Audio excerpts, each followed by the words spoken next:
Hi friends, this is your Kiran. Welcome back to Kiran Rao Big Boss channel. Big boss season 9 and week 13. So Kalyan అయితే ticket to finale గెలిచాడు and first finalist అయితే అయ్యాడు. So top 5లో ఇంకా 4 places అయితే ఉన్నాయి. Almost Tanuja and Emmanuel ఈజీగా మనం guess చేయగలం. సో ఇంకిద్దరు మాత్రమే టాప్ 5 ఉండే ఛాన్స్ ఉంది. అండ్ వాళ్ళ ఎలిమినేషన్ కూడా ఆల్మోస్ట్ ఒక ఎలిమినేషన్ కన్ఫర్మ్ అయింది. అండ్ ఇంకోటి చూసే ముందు వీడియోని గట్టిగా లైక్ చేయండి అండ్ కామెంట్ చేయండి మీ ఫేవరెట్ ఎవరు అనేది ఈ సీజన్లో అండ్ టైటిల్ ఫేవరెట్ ఎవరు అనేది అండ్ సబ్స్క్రైబ్ చేసుకోండి ఎర్లీ అప్డేట్స్ కోసం.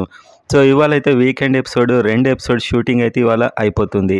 సో మెయిన్గా ఎవ్రీ వీక్ సంజన అయితే టార్గెట్ అవుతూ ఉంటుంది. సో ఈ వీక్ అయితే చూడాలి సంచలగ్గా సంజన మీద ఈ వీక్ కూడా ఫైర్ అవుతాడా నాగ్ సార్ అనేది. సో ఓవరాల్గా చూస్తే ఓటింగ్లో తనుజ ఒక్కటి మాత్రం ఈసారి టాప్లో ఉంది. తర్వాత అందరు ఓటింగ్ కూడా ఇంచుమించు అదే ఉంది. అండ్ ఒక ఎలిమినేషన్ దాదాపుగా ఇప్పటివరకు వస్తున్న అప్డేట్ ప్రకారం సుమన్ శెట్టి అయితే దాదాపు ఎలిమినేట్ కాబోతున్నట్లు ఒక ఎలిమినేషన్ అయితే confirm. Almost Suman Shetty eliminate అవుతాడు. అఫీషియల్ లిస్ట్లో సుమన్ శెట్టి ఉన్నాడు అండ్ ఇంకా తర్వాత అయితే భరణి ఉన్నట్టు తెలుస్తుంది అఫీషియల్లో అయితే. అండ్ ఆ తర్వాత లీస్ట్ 3 ప్లేసెస్లో సంజన, భరణి, సుమన్ శెట్టి ఉన్నట్లు ఒక లీక్ అయితే వచ్చింది. అది అఫీషియల్ ఓటింగ్లో. సో సుమన్ శెట్టి అండ్ ఇంకా సెకండ్ ఎలిమినేషన్ అనేది మనకు సండే షూటింగ్ వరకు కూడా చెప్పలేం. సో ఒక సెకండ్ ఎలిమినేషన్ ఉంటే ఇంకొక షాకింగ్ ఎలిమినేషన్ అయితే ఉండే ఛాన్స్ ఉంది. సో ప్రజెంట్గా అయితే సుమన్ శెట్టి 99% ఇవాళ కాబోతున్నాడు ఎలిమినేషన్. ఎందుకంటే అతని కంటెంట్ కూడా పెద్ద లేదు.